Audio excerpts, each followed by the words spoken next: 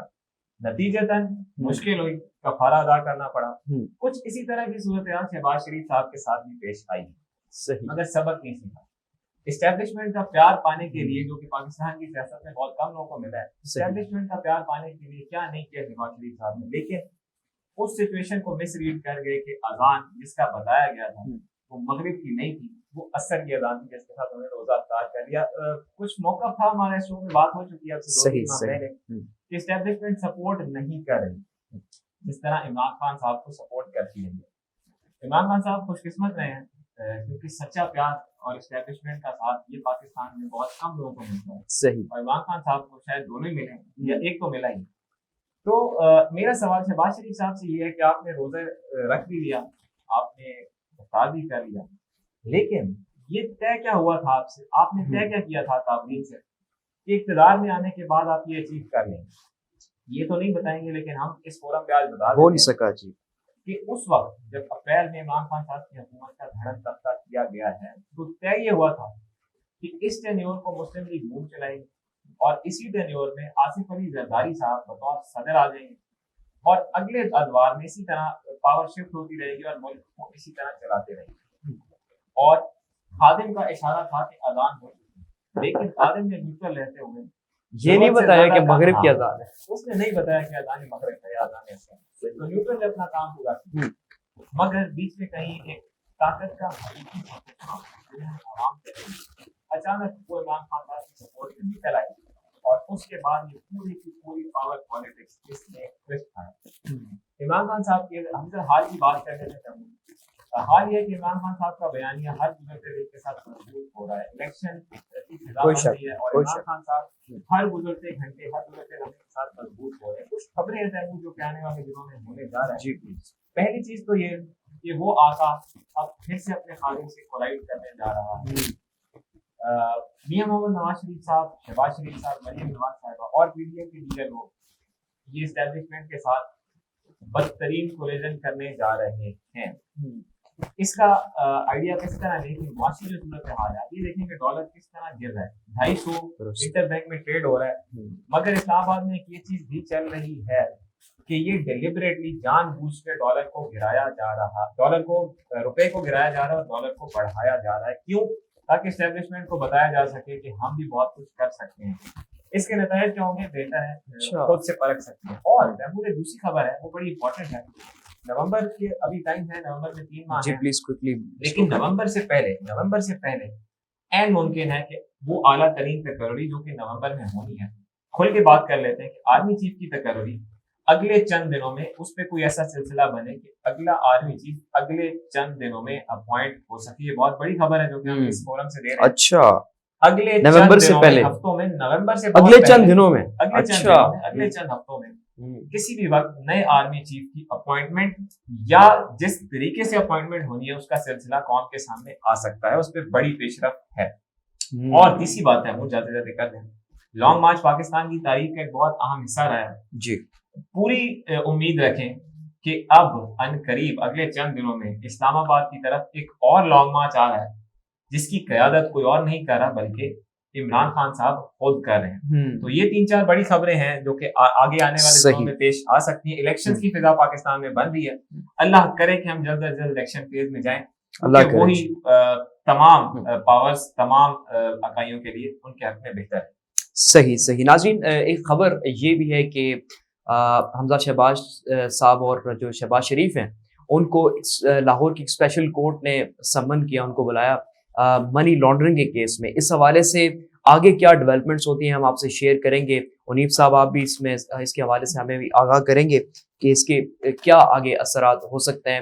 ناظرین، بریک کا وقت ہو گیا، بریک لیتے ہیں، بریک کے بعد واپس آتے ہیں.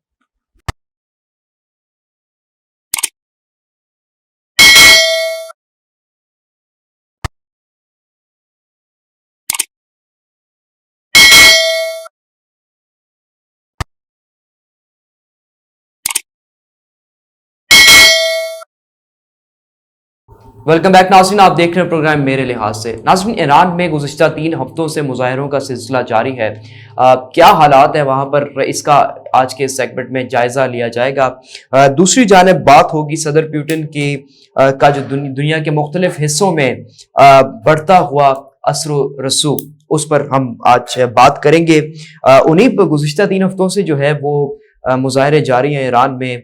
کیا حالات چل رہے ہیں وہاں پہ، اور صدر پیوٹن کے حوالے سے بھی خبریں ہمیں مل رہی ہیں. کیسا دیکھ رہے ہیں؟ انٹرسٹنگ ڈیولپمنٹس ہیں تیمور جو کہ پاکستان سے براہ راست تعلق رکھتی ہیں، لیکن یہاں وہ چیزیں ڈسکس نہیں ہوتی. صحیح. ہم ذرا اپنے جنوب مغربی ہمسائے ایران کی طرف جاتے ہیں. ایران، اس سے پہلے کہ میں حال پہ ہوں، کچھ ماضی کا آئینہ دکھانا ضروری ہے اور اس کا آغاز اس طرح کرنا چاہوں گا کہ ایک ایران محمد مصدق کا ایران تھا، جو کہ محمد مصدق وزیر اعظم رہے ایران کے. 1882 میں پیدائش اور 1967 میں ان کی موت ہوئی. صحیح.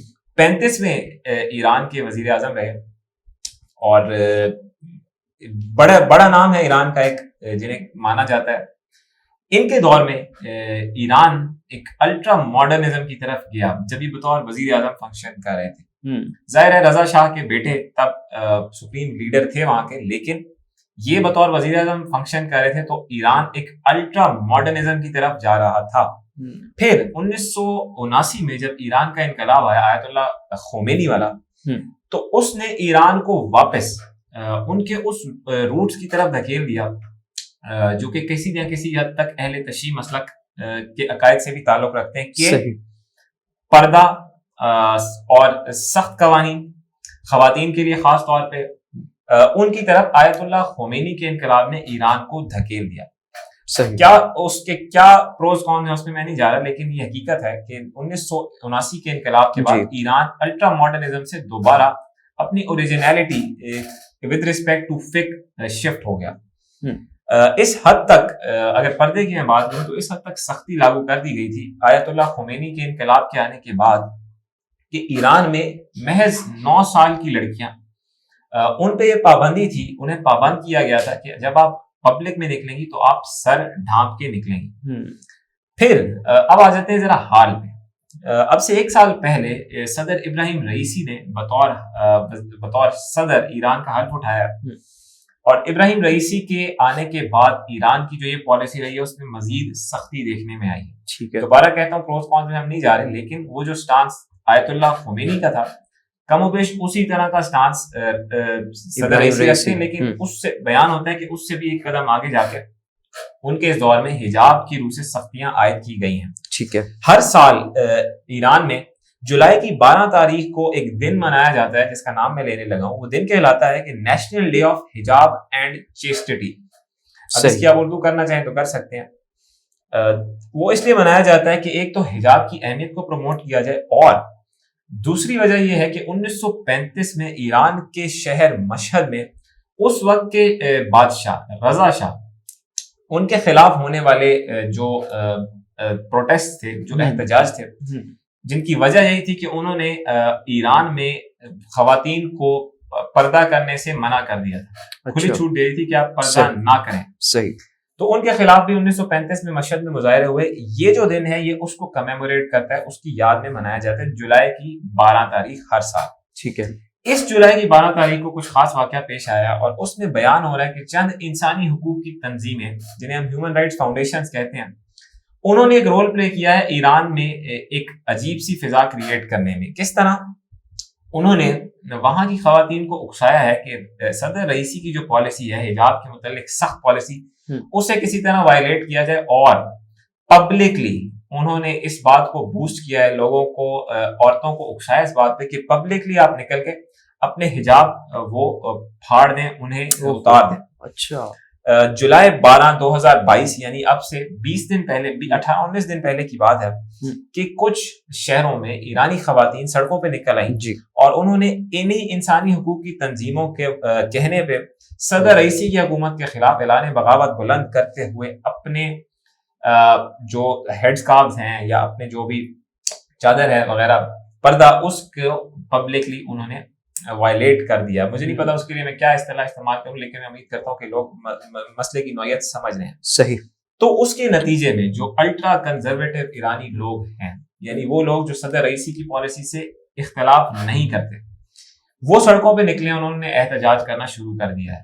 ایک طرف وہ احتجاج ہے جو کہ صدر رئیسی کے خلاف ہو رہا ہے, دوسری طرف وہ ہے جو کہ صدر رئیسی کی لائن کے حق میں ہو رہا ہے. اس سے پرووکیٹ کیا ہے سوشل میڈیا پہ, ٹویٹر پہ چلنے والے کچھ ٹرینڈز نے, جن کے پیچھے بیان ہو رہا ہے ایرانی انٹیلیجنس کے مطابق کہ وہی انسانی حقوق کی تنظیمیں ہیں جو کہ بیرونی ایما پہ کام کرتی ہیں. اس پہ بزنس اسٹینڈرڈ کی ہم ایک سلائڈ چلا رہے ہیں, اور فاکس نیوز کی ہم سلائڈ چلا رہے ہیں. اگر کوئی پڑھنا چاہتا ہے تو اس پورے واقعے کا احوال لے سکتا ہے. پھر جو ایران کے سپریم لیڈر ہیں علی خامنئی, انہوں نے اس پہ بیان دیا ہے, اور وہ کہہ رہے ہیں کہ یہ سوچی سمجھی سازش کے تحت امریکہ اور برطانیہ, دو اقوام کو, دو ممالک کو انہوں نے مورد الزام ٹھہرایا ہے کہ امریکہ اور برطانیہ اس پورے واقعے کے پیچھے ہیں, ذمہ دار ہیں. ہماری عورتوں کو ہماری جو مذہبی عقائد ہیں ان کے خلاف اکسا کے سڑک پہ لایا جا رہا ہے, اور ہمارے جو عقائد ہیں, ہمارے جو اسلامک ویلیوز ہیں, ان کو ہرٹ کیا جا رہا ہے. اس پہ عرب نیوز کی سلائڈ ہے, وہ ہم اسکرین پہ چلا رہے ہیں, تو اس کا بھی اگر کوئی احوال لینا چاہتا ہے تو لے سکتا ہے. صحیح.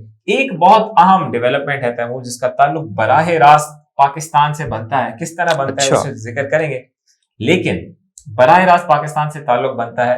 کہانی بڑی انٹرسٹنگ ہے. کہانی ہے CNN کی ایکسکلوسیو سٹوری ہے جس کا ہم ذکر کرنے جا رہے ہیں. ٹھیک ہے.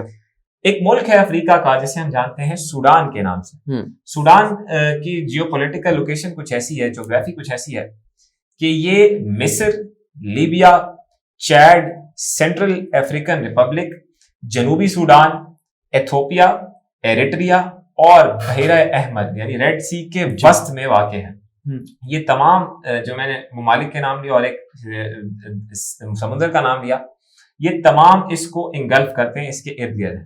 صحیح. اور اس کی بڑی امپورٹنس ہے. اس کی امپورٹنس اس لیے نہیں ہے کہ صرف اس کی لوکیشن ایسی ہے, اس کی امپورٹنس اس لیے ہے کہ نمبر ایک سوڈان سونے کی بہت بڑی پیداوار ذخائر رکھتا ہے, اور ریئر ارتھ میٹلز یعنی نایاب زمینی دھاتیں ان کی بھی بہت ایک بھاری اکثریت اس کی زمین کے نیچے نیچرل ریسورسز کافی موجود بہت ہے.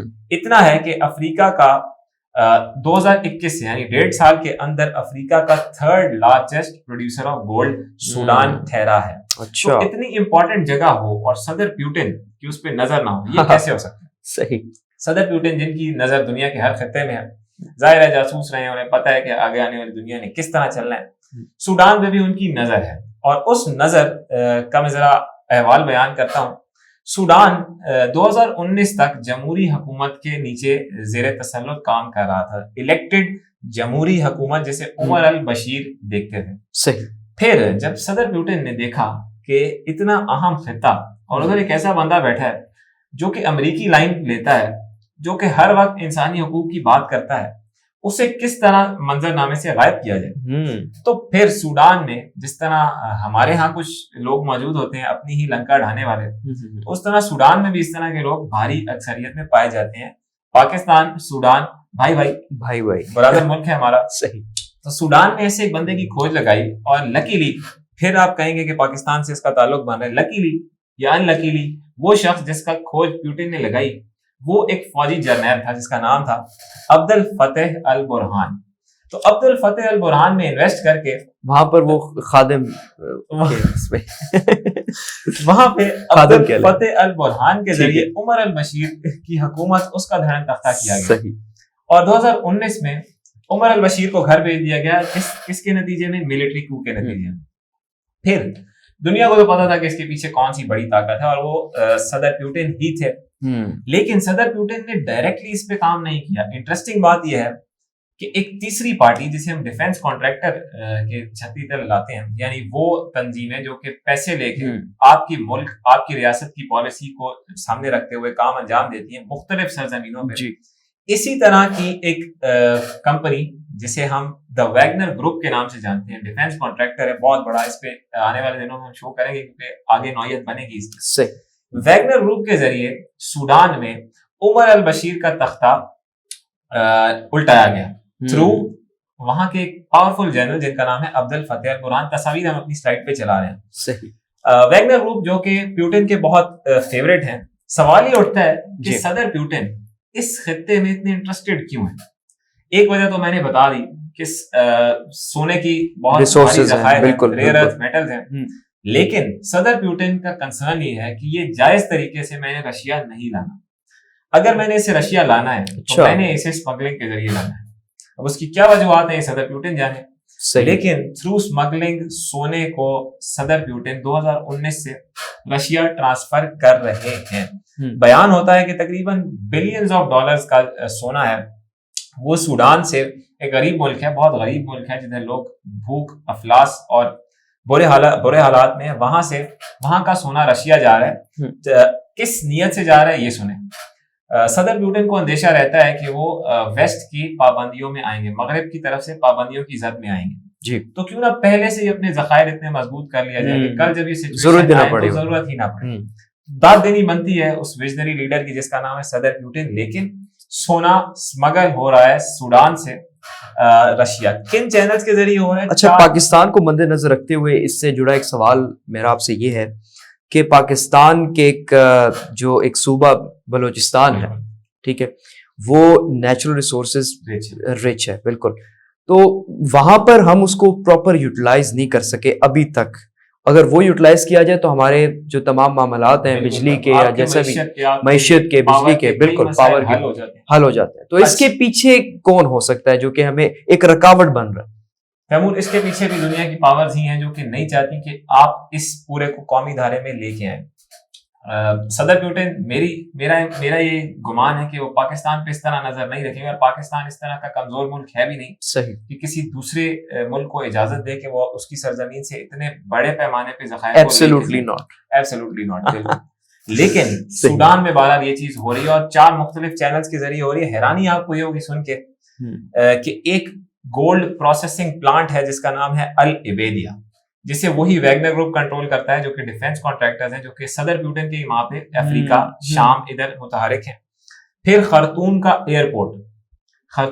ایئرپورٹ اس سے سونا اسمگل ہوتا ہے. پھر پورٹ سوڈان کا ایئرپورٹ جو کہ بحیرہ احمر کو ٹچ کرتا ہے, اس کے ساتھ ساتھ ایک پورے کی پوری ریاست ہے جس پہ صدر پیوٹن کا کنٹرول ہے, اور وہ بھی فیسیلیٹیٹ کرتی ہے اسمگل کرنے میں رشیا کو, اور اس ریاست کا نام ہے سینٹرل افریقن ریپبلک. سوال یہ اٹھتا ہے کہ اب تک کتنا سونا اسمگل ہو چکا ہے صدر پیوٹن کے ایما پہ سوڈان سے رشیا. تو اس پہ سوڈان کے سینٹرل بینک کے ایک ریپرزینٹیٹو ہیں, ان کو میں کوٹ کر رہا ہوں, صحیح, وہ یہ کہتے ہیں کہ صرف سال 2021 میں, یعنی جب صدر پیوٹن کی نزد کرم ہوئے 2 سال ہو چکے تھے جی, 2021 میں جب 1 ٹن سونے کی قیمت 60 ملین امریکی ڈالر تھی, تب 2021 میں ہی سوڈان سے تقریباً 2 ارب ڈالرز کا سونا مسنگ پایا گیا سوڈان کی سرزمین سے. اس وقت جب 60 ملین ڈالر کا 1 ٹن تھا تو 2 بلین ڈالر کا سونا غائب پایا گیا. اندازہ لگا لیں کہ کتنا ٹن سونا 2022 تک وہاں اسمگل ہو چکا ہے. بیان ہوتا ہے کہ 90% وہاں کا سونا اسمگل ہو چکا ہے. پیچھے کون ہے؟ ویگنر گروپ جس کے جو صدر پیوٹن کے ایما پہ کام کرتا ہے. CNN کی بڑی انٹرسٹنگ سٹوری ہے, سلائیڈ ہم اسکرین پہ چلا رہے ہیں جی. وہ یہ کہتی ہے کہ Russia is plundering gold in Sudan to boost Putin's war effort in Ukraine. Pakistan سے اس کا تعلق اس طرح بنتا ہے تیمور کہ آپ بھی ایک بہت رچ معدنیاتی سورس پہ بیٹھے ہوئے ہیں, تو ایسے بہت سے پلیئرز ہیں جو کہ آپ پہ نظر رکھے ہوئے ہیں. مجھے اپنے اداروں پہ پورا یقین ہے کہ کوئی ادارہ اس کی اجازت نہیں دے گا کہ پاکستان میں کوئی ایسا انفلوئنس استعمال کر سکے. صحیح, لیکن یہ وہ چیز ہے جو کہ حقیقی معنوں میں دنیا میں ہو رہی ہے, اور اس پہ نظر رکھنا اس لیے ضروری ہے کہ کہیں آپ بھی اس زوم میں نہ رہے کہ آپ کے پاس ذخائر ہیں اور اتنے میں آپ کو کوئی چونا لگا دے. جی بالکل درست آپ نے فرمایا کہ نظر رکھنا اس پہ کافی جو ہے وہ ضرورت ہے. اور ناظرین, جیسے کہ پاکستان کی اگر بات کی جائے, صوبہ بلوچستان کی, اس میں جو ذخائر اس وقت موجود ہیں اس کو صحیح طرح سے یوٹیلائز ابھی تک نہیں کیا گیا. اس پر بھی ہم اسپیشل اپنا پروگرام کر چکے ہیں, لیکن مزید اس کو جو ایک یہ ایشو ہے اس کو ہائی لائٹ کریں گے اپنے نیکسٹ آنے والے پروگرام میں. مجھے اور اونی وسیم کو دیجیے اجازت, اپنا بہت سارا خیال رکھیں, دیکھتے رہیے ABC نیوز پاکستان, کیونکہ ABC نیوز پاکستان ہے سچ کی آواز. اللہ حافظ ناصر.